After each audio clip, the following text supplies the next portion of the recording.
Hello students, probability में आज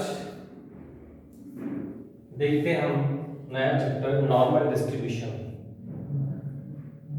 normal distribution क्या होता है? तो अभी जैसे हमने प्रोबेबिलिटी चैप्टर देखा तो उसमें एक पॉइंट टॉस करते हैं, दो पॉइंट टॉस करते हैं, तीन पॉइंट टॉस करते हैं, चार पॉइंट टॉस करते हैं, तब तक जो है हम उसका सैंपल स्पेस बना के और किसी भी इवेंट की प्रोबेबिलिटी इजीली ढूंढ सकते हैं। दैट मीन्स अगर रैंडम सैंपल की जो रैंडम एक्सपेरिमेंट जो है वो नंबर ऑफ टाइम्स लिमिटेड है 1 2 3 4, एन की वैल्यू छोटी है तो हम किसी भी इवेंट की प्रोबेबिलिटी इजीली ढूंढ सकते हैं। लेकिन हमको पूछा जाए कि 8 पॉइंट टॉस करते हैं और 3 पे हेड मिले तो 8 पॉइंट का सैंपल स्पेस बनाने में हमारी शाम हो जाएगी, लेकिन वो जल्दी बनेगा नहीं। तो वहां पे हमने जो है वो डिस्क्रीट रैंडम वेरिएबल बन जाता है। तो बर्नौली ट्रायल्स या बाइनोमियल प्रोबेबिलिटी यूज की। बट सपोज 50 कॉइन टॉस करते हैं, 100 कॉइन टॉस करते हैं और बोला जाए कि 69 पे हेड है, उसकी प्रोबेबिलिटी ढूंढो, तो वहां पे हमको काम आएगा नॉर्मल डिस्ट्रीब्यूशन। जैसे जैसे n की वैल्यू बड़ी होती है तो कोई भी प्रोबेबिलिटी डिस्ट्रीब्यूशन जो है वो पहले तो अनग्रुप्ड होता है, तो डिस्क्रीट में कन्वर्ट हो जाता है और उसके बाद जो है वो कंटिन्यूअस में कन्वर्ट हो जाता है। तो एक एग्जांपल लें हम, सपोज कि हमने 10 कॉइन टॉस किए और हेड आने की प्रोबेबिलिटी ढूंढी कि 0 टाइम्स हेड आता है, 1 टाइम्स हेड आता है, 2 टाइम्स, 3 टाइम्स, 10 के 10 टाइम्स हमारा हेड आता है। और उसका मैं ग्राफ ड्रॉ करता हूँ। एक्स एक्सिस पे नंबर ऑफ हेड्स लूंगा 0 से लेके 10 तक, और वाई एक्सिस पे उसकी प्रोबेबिलिटी लेता हूँ और उसका ग्राफ ड्रॉ करता हूँ। तो आपको कुछ इस तरह से ग्राफ को मिलेगा।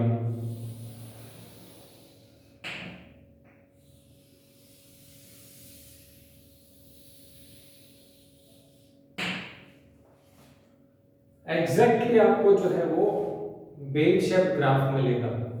तो जैसे जैसे n की वैल्यू बड़ी होती जाती है और जो डिस्क्रीट वेरिएबल है कंटिन्यूअस वेरिएबल में कन्वर्ट हो जाता है, ग्राफ ड्रॉ करेंगे तो इस तरह से ग्राफ मिलेगा।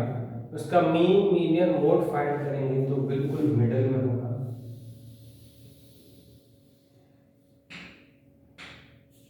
मीन, मीडियन है, मोड, तीनों की वैल्यू जो है बिल्कुल बीच में आएगी।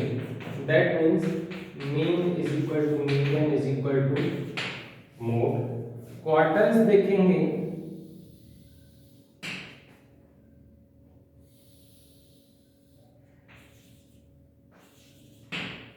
तो Q3 से Q2 का डिस्टेंस एंड Q2 से Q1 का डिस्टेंस जो है वो इक्वल होता है। तो Q3 minus Q2 is equal होता है Q2 minus Q1। Normal distribution जो है वो कंटिन्यूअस रैंडम वेरिएबल का है।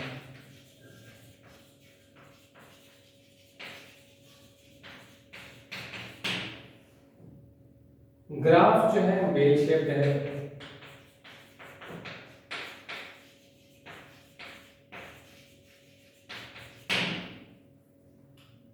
देन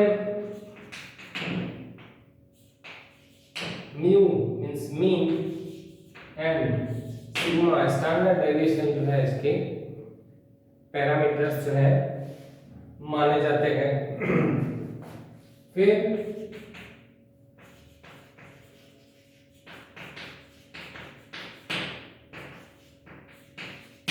असिम्प्टोटिक टू म्यू होता है, never touches x axis from both the side. दोनों साइड से ये ग्राफ कभी भी एक्स एक्सिस को टच करता नहीं है।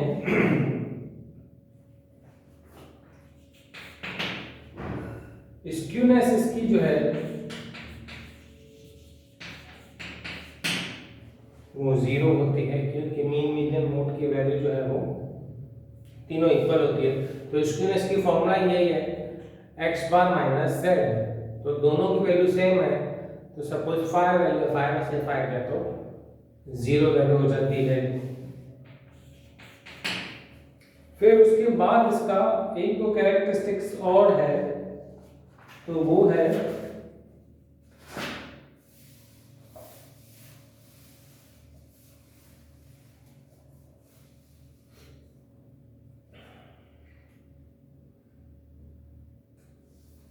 Q1 की वैल्यू ये asymptomatic to x axis and Q1 is equal to होता है mu minus 0.675 sigma y, Q3 is equal to होता है mu प्लस 0.675 सिग्मा। तो ये इसके जो है नॉर्मल डिस्ट्रीब्यूशन के कैरेक्टरिस्टिक्स है। 10 टाइम्स सपोज हमने एक एग्जांपल लिया कि कॉइन टॉस किया, तो 0 हेड मिले, 1 हेड मिले, 2 3 10 के टाइम्स हेड मिले, और इसका ग्राफ बनाते हैं, ग्राफ ड्रॉ करते हैं, तो इस तरह से हमको ग्राफ मिलता है, बिल्कुल वेल शेप मिलेगा। दोनों साइड से वो ग्राफ कभी भी एक्स एक्सिस को टच नहीं करता है, मीन मीडियन मोड की जो वैल्यू है इक्वल होती है। Q3 एंड Q1 जो है सेकंड क्वार्टर से इक्वल डिस्टेंस पे होते हैं। कंटीन्यूअस रैंडम वेरिएबल के लिए ये जो है ग्राफ है, क्योंकि n की वैल्यू जो है बड़ी होती जाती है। Mu and sigma mean and standard deviation जो है इसके पैरामीटर्स माने जाते हैं। स्क्यूनेस इसकी 0 आएगी। असिम्प्टोटिक टू एक्स एक्सिस से कभी भी उधर टच करता नहीं है, और Q1 और Q3 की अप्रोक्सीमेटली वैल्यू जो है इस तरह से फाइंड की जाती है। इसकी फॉर्मूला जो है, इसका फंक्शन जो है वो है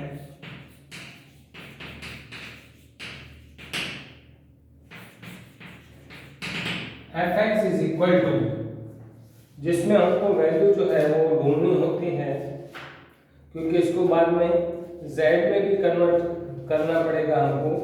z means standard normal variable, ये है सिर्फ नॉर्मल वेरिएबल के लिए फंक्शन।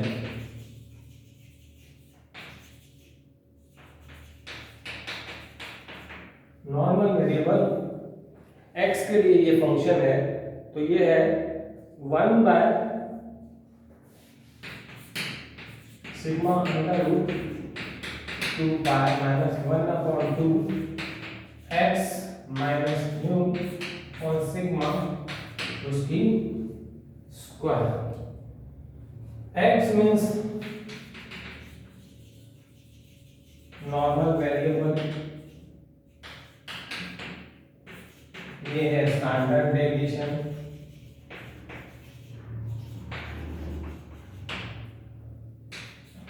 म्यू है मीन, उसके बाद है अपना यहाँ पे e लेना है, e की पावर है e is equal to 2.7183 constant है ये क्या है कांस्टेंट। तो पाई की वैल्यू भी आपको पता है, पाई जो है वो भी कांस्टेंट है 22/7। इसको कन्वर्ट किया जाता है स्टैंडर्ड नॉर्मल वेरिएबल z में, और उसके बाद जो है प्रोबेबिलिटी फाइंड की जाती है वो स्टैंडर्ड नॉर्मल वेरिएबल z की टेबल के ऊपर से। तो जो हम उसका एग्जांपल नेक्स्ट लेक्चर में लेंगे और किस तरह से वो प्रोबेबिलिटी फाइंड करेंगे, हम नेक्स्ट लेक्चर में हम उसका एग्जांपल लेंगे।